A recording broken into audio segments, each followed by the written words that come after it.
जहाँ पर VIP stands में निकी नाम का एक आदमी अपनी गर्लफ्रेंड जेस के साथ आराम से बैठा हुआ था। मैच चल रहा था लेकिन निकी का ध्यान गेम से ज्यादा क्राउड के ऊपर था। उसने एक खूबसूरत लड़की को सीट से उठकर जाते हुए देखा और उसी वक्त उसके दिमाग में एक खुराफाती आइडिया आया। उसने जेस के साथ एक छोटी सी शर्त लगाई कि देखते हैं कितने लोग उस लड़की को पलट कर देखेंगे। वहाँ बैठे हुए एक आदमी लिऊ यान ने कहा कि मुझे भी इस शर्त में हिस्सा लेना है, जिसके लिए निकी मान भी गया। सबने मजाक में $10 की शर्त रखी और काउंटिंग शुरू कर दी। जब लड़की स्टैंड से बाहर निकल गई तो आखिर में पूरी गिनती आई कि 7 लोगों ने उसे पलट कर देखा। इस शर्त में जेस ने सबसे पास का नंबर गेस किया था, इसीलिए वो शर्त जीत गई। लिऊ यान ने बिना किसी झिझक के पैसे दे दिए और फिर अगला राउंड शुरू करने को कहा। इस बार शर्त ये थी कि अगला फाउल कौन करेगा। जेस ये कहकर बाहर हो गई कि मुझे इस गेम की कोई नॉलेज ही नहीं है, लेकिन निकी शर्त पर कूद पड़ा और उसने $1000 की शर्त लगाई। सीटी बजते ही रेफरी ने फाउल का सिग्नल दिया और निकी ने जिस टीम पर दाव लगाया था वो सही निकला। उसने शर्त जीती और पैसे अपनी पॉकेट में डाल लिए। लिऊ यान शर्त हारने के बाद भी और ज्यादा एक्साइटेड हो गया। उसने कहा कि अब की बार $5000 की शर्त लगाते हैं। इस बार का सवाल ये था कि अब की बार वो बॉल को पास करेंगे या उसे लेकर दौड़ेंगे। निकी 5000 का दाव खेलने में थोड़ा हिचकिचा रहा था, लेकिन आखिरकार वो मान ही गया। लिऊ यान ने गेस किया कि वो भागेंगे और निकी ने कहा कि पास करेंगे और सीटी बजते ही प्लेयर ने सच में बॉल लेकर दौड़ लगा दी, जिस वजह से निकी अब $5000 हार गया। अब निकी ने डिसाइड किया कि कोई बात नहीं, 5000 हार गए, अब बंद करते हैं और उसने जेस से कॉफी पीने चलने को कहा। लेकिन लिऊ यान ने जिद पकड़ ली। उसने कहा कि तुम वीआईपी लाउंज में बैठे हो, पैसा तो है तुम्हारे पास, $5000 से क्या होता है, एक और बाजी खेलो, इस बार $10,000 की। और आखिरकार निकी मान ही गया और अब सवाल था कि ये प्लेयर अगला पास सही तरीके से कामयाब कर पाएगा या नहीं। निकी ने प्रेडिक्ट किया कि हाँ, पास दे देगा ये, लेकिन दूसरी टीम ने पास को बीच में ही रोक लिया। अब निकी $15,000 हार चुका था। पैसे निकालते हुए निकी थोड़ा परेशान हुआ।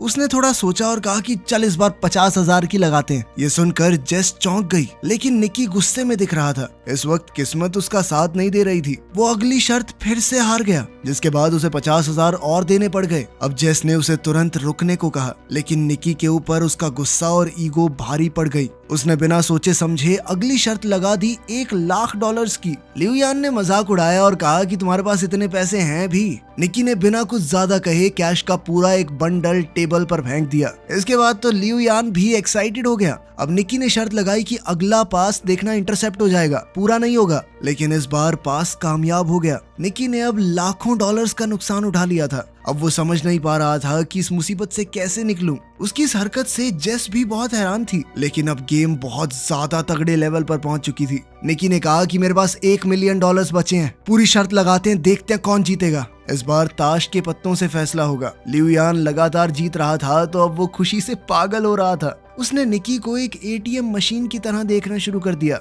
लिऊ यान ने अपना पत्ता निकाला जो थी 5 की पंजी। निक को अब बस 5 से बड़ा पत्ता निकालना था। जीतने का चांस काफी ज्यादा था। निक ने पत्ता उठाया और बहुत ही कॉन्फिडेंस से पलटा, लेकिन उसकी तो तिग्गी निकली, तिग्गी। ये देखकर तो जेस तुरंत ही कुर्सी से नीचे गिर गई।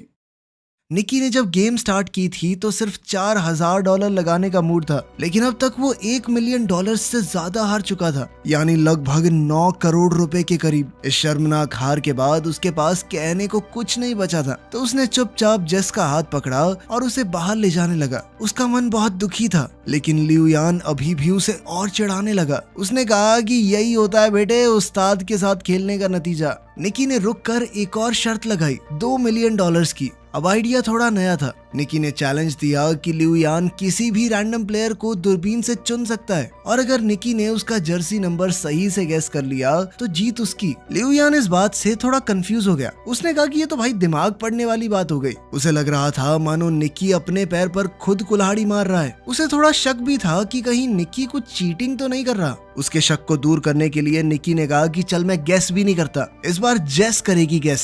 जेस ने गुस्से से निकी को देखा। उसे समझ नहीं आ रहा था कि आखिर ये चल क्या रहा है। क्या चांस है कि इतने लोगों में मैं जिसका जर्सी नंबर बोलूंगी वही होगा। ये कहकर वो वहाँ से जाने लगी, लेकिन लिऊ यान के सिक्योरिटी गार्ड ने उसे जाने से रोक लिया। और उनके बीच छोटी सी झड़प हो गई। जेस ने खुद को थोड़ा शांत किया। निकी ने उससे कहा कि बस ग्राउंड में नजर घुमाओ और जो नंबर तुम्हें अपना सा लगे वो बोल दो। लिऊ यान ने दूरबीन उठाई और एक प्लेयर को चुना, जिसके बाद जेस ने दूरबीन ली और पूरी फील्ड को स्कैन किया। हर तरफ उसे जर्सी नंबर ही दिख रहे थे। कैसे गैस करे? तभी उसकी नजर एक जाने पहचाने चेहरे पर पड़ी और उसे निकी की बात याद आई कि जो नंबर तुम्हें अपना सा लगे उसे चुन लेना। वहाँ उनका दोस्त फरहाद 55 नंबर की जर्सी पहने हुए था। जेस को समझ आ गया कि ये सब निकी के प्लान का एक हिस्सा था। उसने कहा नंबर 55 और वो एकदम सही जवाब था। उसके जवाब से लिऊ यान दंग रह गया। जेस भी कुछ पलों के लिए सोच में पड़ गई कि निकी को पहले से कैसे मालूम था कि लिऊ यान उसी नंबर को सिलेक्ट करेगा, लेकिन इस वक्त ये सब जरूरी नहीं था। वो शर्त को जीत चुके थे। दोनों ने $1 मिलियन का प्रॉफिट किया और सारा हारा हुआ पैसा भी वापस मिल गया। 2 बड़े कैश से भरे हुए बैग लेकर वो स्टेडियम से बाहर निकल गए। कार में निकी ने जेस को बताया कि ये सब कुछ उनके प्लान का हिस्सा था। वो लिऊ यान को काफी समय से ट्रैक कर रहे थे। दरअसल लिऊ यान हाई सोसाइटी में अपनी जुआ खेलने की बुरी आदत के लिए मशहूर था। उसके सामने कोई कुछ भी शर्त लगाए वो कूद पड़ता था। निकी की टीम ने ये पूरा प्लान बनाया था। जैसे ही लिऊ यान ने अपने होटल रूम से बाहर कदम रखा, उसके सबकॉन्शियस माइंड में नंबर 55 डाला गया। सिक्योरिटी गार्ड के लेबल पिन में भी 55 लिखा था। स्टेडियम के रास्ते में साइन बोर्ड्स पर भी वही नंबर था और उन्होंने उसे सिर्फ ये नंबर दिखाया नहीं बल्कि सुनाया भी। मैच देखने आते वक्त उन्होंने लिऊ यान की गाड़ी में एक गाना चलवाया था, जिससे उसे बार बार 55 नंबर का हिंट मिले। उस गाने में 124 बार 55 जैसी आवाज निकल रही थी, जिस वजह से लिऊ यान का दिमाग बार बार उस नंबर की तरफ खिंचा जा रहा था। साथ ही उसे फरहाद की एक फोटो भी दिखाई गई थी, जिससे वो एक विजुअल मेमोरी बन गई। जब वो दूरबीन से देख रहा था तो उसका दिमाग नेचुरली नंबर 55 की तरफ गया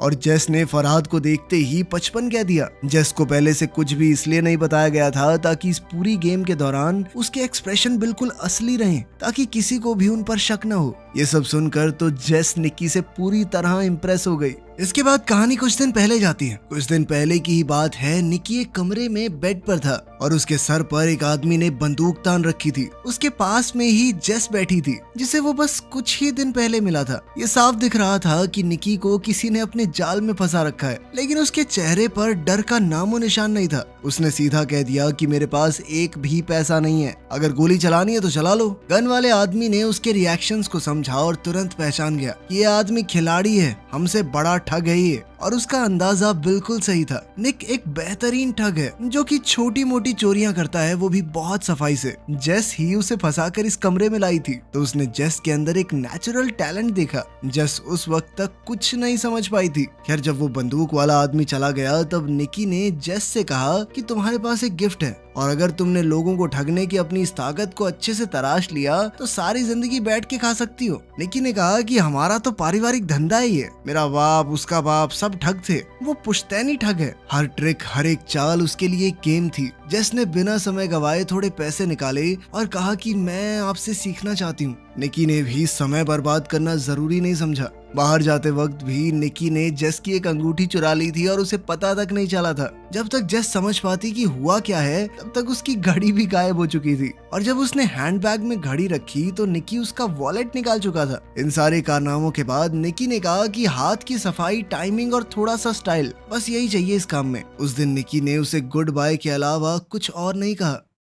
कुछ महीने बाद जेस ने उसे न्यू ऑरलीन्स शहर में ढूंढ निकाला, जहां निकी ने एक नई टीम बनानी शुरू की थी। उन दोनों की मीटिंग भी असल में एक टेस्ट था। वो देखना चाहता था कि जेस उनकी टीम को ज्वाइन करने के लायक भी है या नहीं। जब जेस ने हामी भरी तो निकी ने उसे टीम के एक आदमी के साथ मेले में भेज दिया। आज जेस की पहली प्रैक्टिकल असाइनमेंट थी। वो मैप हाथ में लेकर कुछ लोगों से रास्ता पूछने लगी। तभी उसके साथी ने चुपके से एक टूरिस्ट का कैमरा लेंस चुरा लिया। फिर एक दूसरे साथी ने जानबूझकर एक आदमी को टक्कर मारी और जेस ने उसका वॉलेट निकाल लिया। जेस को अब अपने चोरी करने के स्टाइल में थोड़ा कॉन्फिडेंस आने लगा था। उसने चॉपस्टिक्स की मदद से एक और औरत के बैग से वॉलेट निकाल लिया और सब कुछ इतना स्मूथ था कि किसी को शक भी नहीं हुआ। निकी ये सब कुछ एक बिल्डिंग के टॉप से देख रहा था। उसने टीम से कहा कि उसे अकेला छोड़ दो, अब उसके उड़ने की बारी है। जेस ने एक के बाद एक महंगा सामान चुराना शुरू कर दिया और उसकी हर चोरी के साथ निकी की आंखों में उसके लिए इज्जत बढ़ने लगी। अब निकी ने उसे एक और बड़े असाइनमेंट के लिए भेज दिया।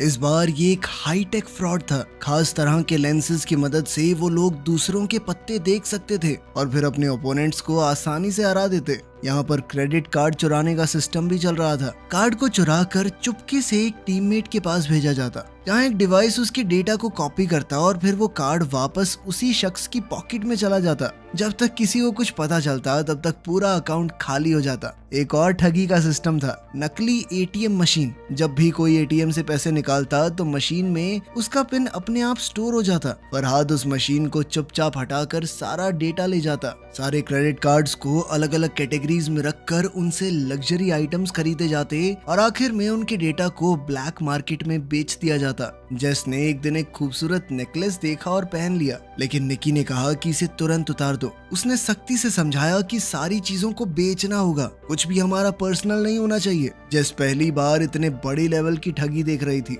चुराई हुई चीजों के पहाड़ के बीच में खड़े होने का फील कुछ और ही था। अगले दिन जेस और फरहाद एक अमीर इलाके में घूम रहे थे। उनका काम था नाटक करना। फरहाद बेहोश हो गया और जेस चिल्लाकर एक्टिंग करने लगी, प्लीज कोई हमारी मदद करो प्लीज। एक तरह की डिस्ट्रैक्शन थी जिसका फायदा टीम के बाकी लोगों ने आसपास के अमीरों का सामान चुरा कर उठाया और फिर पूरी टीम एक एम्बुलेंस में छुपकर निकल गई। ये सब कुछ इतना अच्छे से प्लान था कि कोई कुछ समझ ही नहीं पाया। उस रात उन सब ने मिलकर सेलिब्रेट किया। निकी ने सबकी तारीफ की क्योंकि सिर्फ एक हफ्ते में उन्होंने 1.2 मिलियन डॉलर कमा लिए थे। अगले दिन टीम के सभी लोग अलग होने वाले थे। सभी डॉक्यूमेंट्स को डिस्ट्रॉय कर दिया गया और सबको भरोसा दिलाया गया कि कुछ दिनों के अंदर तुम्हारे पैसे तुम्हारे बैंक अकाउंट में आ जाएंगे। लेकिन पुराने मेंबर जानते थे कि निकी का एक लास्ट मिशन अभी भी बाकी है। उन्होंने उसे 1.2 मिलियन कैश दिया और जेस के सामने वार्निंग भी दी कि इसे जुए में उड़ा मत देना। अगली सुबह निकी जेस को ले गया स्टेडियम के वीआईपी लाउंज में।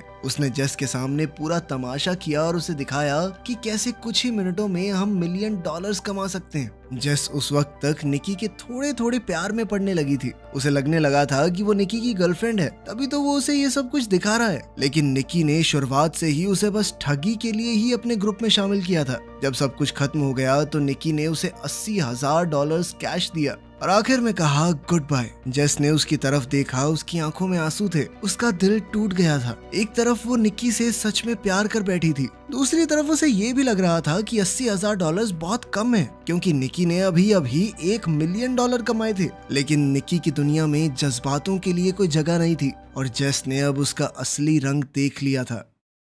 लगभग 3 साल बाद हम एक रेस कार को सर्विस स्टेशन में घुसते हुए देखते हैं और जल्द ही हमें निकी भी वहां नजर आया। उसकी आंखों में थकान थी और उसके चेहरे पर साफ लिखा हुआ था कि पैसे खत्म होने वाले हैं। लंच के वक्त उसकी एक रेस कार टीम के मालिक गरिया के साथ मीटिंग थी। गरिया की रिसर्च टीम ने EXR नाम का एक नया एल्गोरिदम डेवलप किया था, लेकिन वो इस एल्गोरिदम को और बढ़िया करके अपने जीतने के चांसेस और बढ़ाना चाहते थे। इसके लिए उन्होंने निकी को काम पर रखा। प्लान बिल्कुल सिंपल था। निकी उनका चीफ इंजीनियर होने का नाटक करेगा, फिर वो ऐसा दिखाएंगे कि उसके और गरिया के बीच में लड़ाई हो गई है ताकि दूसरी टीम्स उनके जाल में फंस सकें। इसके बाद निकी फिर EXR का एक फेक वर्जन बेचेगा राइवल टीम को और असली सिस्टम गरिया की टीम इस्तेमाल करेगी, जिससे उनकी जीत पक्की हो जाएगी। डील के हिसाब से निकी को €1 मिलियन मिलने वाले थे इस काम के लिए और फेक सिस्टम बेचने से जो कमाई होगी वो भी उसकी। निकी ने इस काम को मजाक समझा। इतना सिंपल स्कैम तो वो नींद में भी कर सकता था, लेकिन गरिया के बटलर को उस पर बिल्कुल भरोसा नहीं था। उसने सीधा निकी को धमकाते हुए कहा कि अगर कुछ भी गड़बड़ की ना तो गोली सीधी छाती में मारूंगा तेरी। निकी ने एक टक्सीडो पहना और शाम को एक पार्टी अटेंड करने के लिए निकल गया। उनका प्लान था भीड़ के बीच में अपना झगड़ा करना, पर उनका प्लान तो तभी बिखर गया जब जेस ने एंट्री मारी, एक लाल ड्रेस में सीढ़ियों से उतरते हुए, और वो सीधा जाकर गरिया के गले लग गई। ये देखकर निकी का दिमाग घूम गया। उसने जेस को 3 साल से देखा ही नहीं था और अब वो किसी और के साथ थी, और वो भी उस आदमी के साथ जिसने निकी को काम पर रखा है। जेस ने आराम से निकी के पास आकर कहा कि अब मैं कोई ठग नहीं हूँ और जो कुछ भी 3 साल पहले हुआ था अब उन बातों का कोई मतलब नहीं। उसने ये भी कहा कि गरिया को निकी और उसके बीच के पुराने रिश्तों के बारे में कुछ नहीं पता और कहा कि अगर ये बात दबी रहे तो ही बेहतर होगा। ये सब सुनकर निकी का खून खौल गया। उसने वोडका का ग्लास उठाया और एक ही बार में खाली कर दिया। पहले उसे लड़ने के लिए एक्टिंग करने की जरूरत थी, अब तो उसे वैसे ही खुंदक आ रही थी गेरिया पे, और उसने सबके सामने जबरदस्त झगड़ा किया। ये ड्रामा राइवल रेसिंग टीम को बहुत पसंद आया। जल्द ही सिक्योरिटी ने उसे पार्टी से निकाल दिया, लेकिन अब राइवल टीम का बिजनेस कार्ड उसके हाथ में आ चुका था। अगली सुबह निकी मैक्लारेन टीम के मालिक से मिला। उसने सीधी बात की कि 3 मिलियन यूरोज लगेंगे, EXR सिस्टम बेचना चाहता हूँ मैं। रेस कार के मालिक के पास पैसों की कमी नहीं थी, तो मोल भाव की जरूरत ही नहीं पड़ी। उन्होंने तुरंत ट्रैक को टेस्ट किया और रिजल्ट देखकर मालिक का चेहरा खिल गया। निकी ने भरोसा दिलाया कि 48 घंटे में पूरा सॉफ्टवेयर मिल जाएगा। दूसरी तरफ जेस सड़क पर फरहाद से मिली। फरहाद को निकी ने भेजा था। उसने जेस को बताया कि 3 साल पहले निकी का चले जाना जरूरी था, उनके पास कोई चॉइस नहीं थी। उसने कहा कि निकी अब भी जेस से प्यार करता है। फरहाद ने एक बक्सा जेस को दिया, जिसके अंदर वही नेकलेस था जो जेस को पसंद आया था। इस बात की कोई गारंटी नहीं थी कि वो असली है या नकली, लेकिन उस बात से फर्क नहीं पड़ता था। उस नेकलेस को देखकर जेस का मन पिघल गया। जेस के मुंह से तो ये निकला कि वो निकी पर भरोसा नहीं कर सकती, लेकिन उसकी आंखों में कुछ और ही लिखा था। वो अब भी उसके लिए कुछ तो महसूस करती थी। खैर, जल्द ही डील का दिन आया और निकी मैक्लारेन टीम के मालिक को सॉफ्टवेयर दे गया। बदले में एक हट्टे कट्टे इंसान ने उसके हाथ में 3 मिलियन यूरोज थमा दिए। लेकिन निकी का नेचर ही कुछ ऐसा था कि वो बिना रिस्क के काम नहीं करता। उसने उस सॉफ्टवेयर की एक एक कॉपी चुपके से सभी रेसिंग टीम्स को बेच दी। हर एक हैंडशेक में नए यूरोज, जिससे हाथ मिलाया मिलियंस में पैसे ले लिए। जब तक रेस शुरू नहीं हुई, किसी को पता ही नहीं चला कि सभी के पास एक ही सिस्टम है। उस रात निकी ने भागने की जगह जेस को मैसेज की, अगर समय रहते वो आ गई तो वो दोनों साथ में भाग सकते हैं। निकी ने इंतजार किया पर कोई नहीं आया। आखिरी समय पर जब वो हार मान के निकलने लगा तो जेस आ गई, लेकिन अभी भागने का टाइम नहीं था, क्योंकि उसी वक्त वही हट्टा कट्टा आदमी जिसने मैक्लारेन टीम की तरफ से उसे 3 मिलियन यूरोज दिए थे, वो निकी के सामने आ गया। दरअसल वो गेरिया का आदमी था। अब वो सब कुछ सच पता कर चुका था कि निकी ने फेक नहीं बल्कि असली सॉफ्टवेयर बेचा है। उसे गेरिया के 1 मिलियन यूरोज के अंदर कोई इंटरेस्ट ही नहीं था। अब वो अपना पूरा गियर पहनकर निकी की कार से जानबूझकर टकरा गया। निकी और जेस एक घातक एक्सीडेंट के बाद पकड़े गए। उन दोनों को बांधने के बाद सारा कैश गेरिया के सामने रख दिया गया। निकी की इस हरकत से गेरिया बहुत गुस्से में था। उसने इस प्रोग्राम को बनाने में 40 मिलियन यूरोज लगाए थे और अब सारे के सारे बर्बाद हो चुके थे। सबसे बड़ी बात तो ये थी कि गेरिया समझ ही नहीं पाया कि निकी ने असली सॉफ्टवेयर कैसे चुरा लिया। जब निकी ने कुछ नहीं बताया तो गेरिया ने जेस का नाक दबा दिया, जिसके बाद उसकी सांसें रुकने लगी और निकी ये देखकर टूट गया। उसने सब कुछ बताया कि उसने जेस का अपने लिए पुराना प्यार जगाकर उसे एक नेकलेस पहना दिया, जिसके अंदर एक खास चिप लगी हुई थी। जैसे ही गेरिया ने वो सॉफ्टवेयर खोला, उस नेकलेस के जरिए निकी ने उसका पासवर्ड और डेटा चुरा लिया। ये सुनकर तो जेस का दिल टूट गया। उसकी आंखों से आंसू बहने लगे, पर गेरिया और उसके लोग हंसने लगे। उन्हें कहानी तो अच्छी लगी, लेकिन उन्हें निकी की बात पर भरोसा नहीं हुआ। गेरिया ने बताया कि जेस उसकी कोई गर्लफ्रेंड नहीं थी। मैं जानता हूँ ये पैसों के लिए मेरे साथ थी। उधर जेस ने भी कबूल किया कि वो सिर्फ उसकी महंगी घड़ियों की कलेक्शन चुराना चाहती थी। निकी इस बात से हैरान था कि जेस ने उसे जलाने के लिए गेरिया के साथ प्यार में होने का नाटक किया था। अब दोनों ही पकड़े गए थे। गेरिया ने ज्यादा वक्त नहीं लिया। उसने बुचर से पूछा कि निकी ने सॉफ्टवेयर कैसे चुराया। जैसे ही निकी बोलने लगा, बुचर ने गोली चला दी। वो गोली सीधी निकी के सीने में घुस गई। गेरिया का चेहरा सफेद पड़ गया। उसने घबराकर बुचर से कहा कि पैसा वापस कमाया जा सकता है, लेकिन अगर मर्डर के चक्कर में अंदर हो गया ना मैं, तो जिंदगी खत्म। उसने बुचर को तुरंत निकाल दिया और वेयरहाउस से भाग गया। जेस बहुत ज्यादा रो रही थी, लेकिन बुचर ने कहा कि डरने की जरूरत नहीं है। वो असलियत में निकी का ही आदमी था, और सच कहूँ तो उसका बाप हूँ मैं, असली बाप। उसने गोली जानबूझकर दिल के साइड में चलाई थी। उसने टेप से जख्म को सील किया, सुई से खून निकाला और उसकी छाती में एयर प्रेशर को स्टेबलाइज किया। अचानक निकी ने फिर से अपनी आंखें खोल दी। वो अब भी जिंदा था। ये एक्ट थोड़ा पागलपन से भरा हुआ था, लेकिन काम तो कर गया। पैसों का ढेर उनके पीछे पड़ा था और वो तीनों वहाँ से निकल गए। निकी दरअसल एक अनाथ था और उसे इसी बटलर ने पाला था। उसने ही निकी को ये सारी चोरी चकारी की स्किल्स सिखाई थी। रूल था कि कभी इमोशनल मत होना, लेकिन अब निकी सच में जेस से प्यार करने लगा था। बटलर ने दोनों को एक सड़क किनारे छोड़ा और सारे पैसे लेकर चला गया। निकी के हाथ कुछ भी नहीं आया, लेकिन हॉस्पिटल जाते हुए निकी ने गाड़ी में देखा कि गेरिया की 2 लाख यूरोज की घड़ी जेस के हाथ में थी। दोनों ने एक दूसरे को देखा और मुस्कुरा दिया।